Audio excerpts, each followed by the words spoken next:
Hey everyone, how's everyone doing?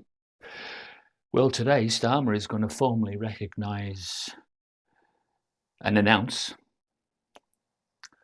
yes, what he said he was going to do about a month ago. Formally recognise the Palestinian state. Of course, France has already done this. And it's because I knew he was going to do this, I thought, I'm going to dig out an old photo, an old picture. Now, this was in the days when Yasser Arafat, he represented the former president of the Palestinian National Authority. I don't know much about that national authority, but what I do know is that Benjamin, behind me here,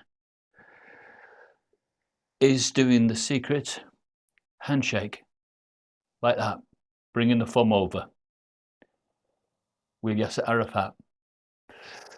The secret handshake can only mean one thing, people, that both of these, Israel and Palestine, at one time were both on the same page. They both belonged to the same secret society, which this handshake represents. The same handshake that our late Queen was always greeted with during state visits when they used to bring the thumb over. I used to notice that. Not to begin with, but when it was made more obvious, because they did start to do it a bit obvious. Sometimes they would bring their thumb right up high like that and then do a press down like that. They'd press it down while they're in the handshake position. And I used to see how they did that with the Queen. And that was to denote that they all belong to that same secret club. So what changed? Well, when did Hamas come into power? I'm not sure. I haven't history checked this. But when they came in, what changes took place to make this a thing of the past regarding Hamas? Because I have no evidence that any of the Hamas world leaders are part of this secret club. They could be, and it could be us that they're fooling. So when did the Zionists decide that Gaza had to be cleansed? Could this be in a plan many, many years back? Was it even a plan as early as this, when he belonged to that secret club? Both of them did. Were they making plans back then that Gaza would eventually become,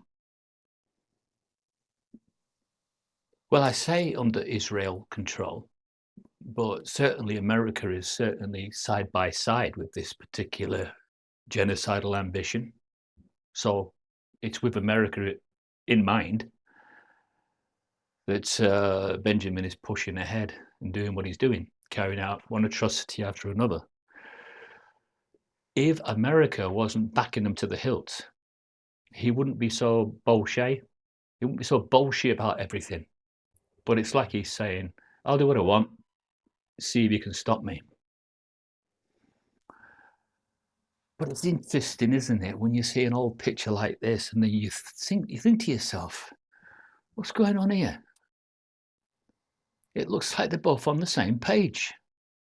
They're both, well, one is smiling. I'd say Yasser Arafat is smiling at Benjamin, and Benjamin is sort of not really smiling. So who knows what's going through his mind during this photograph session? Maybe he's going through the motions of a friendship handshake,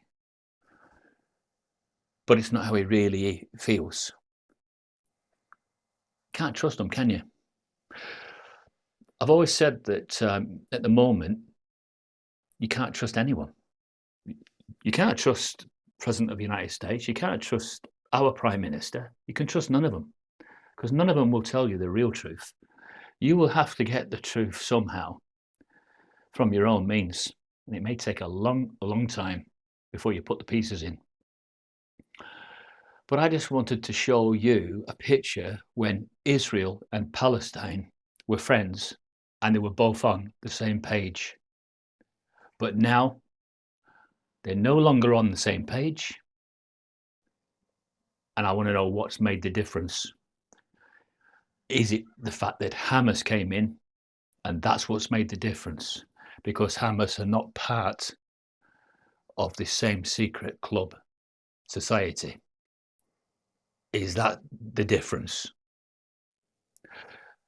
Let's just say, I'll paint another scenario. Let's just say that on the Palestinian side, someone was to come in, right, who had the same secret society values as the rest of the Zionist. Would that have made a difference? And would Benjamin not have gone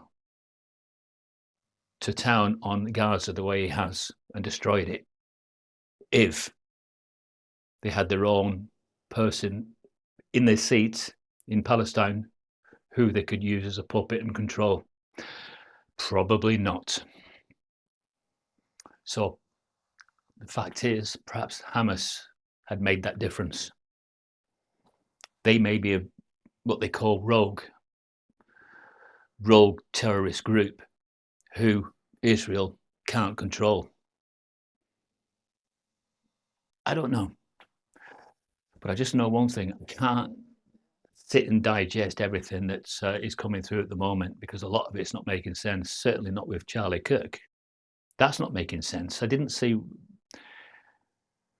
when the supposedly lone shooter, the young lad, I didn't see when he jumped down that he still had that rifle attached to him. So I just don't know what to make of that. And yet the FBI haven't covered themselves in glory, have they?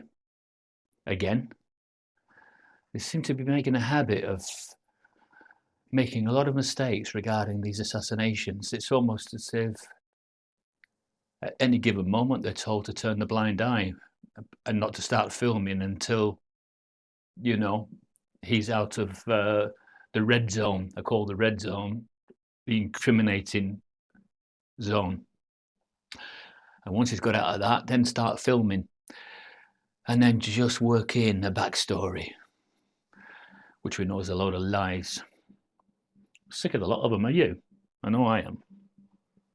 Gotta go.